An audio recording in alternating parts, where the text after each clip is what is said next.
Amy Sindicic here. Welcome to Idiom of the Day. Today's idiom is to cut back on.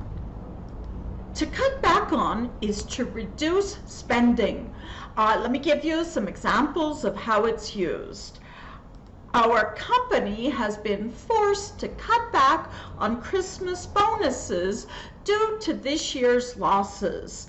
The government has imposed cutbacks on aid to those in need. The second example is a noun rather than a verb. Okay, today's idiom is to cut back on or to reduce spending, and the noun would be cutback or cutbacks. Today's idiom is taken from 505 Business Idioms and Phrasal Verbs by Clare Whitmell. The link to Amazon is provided.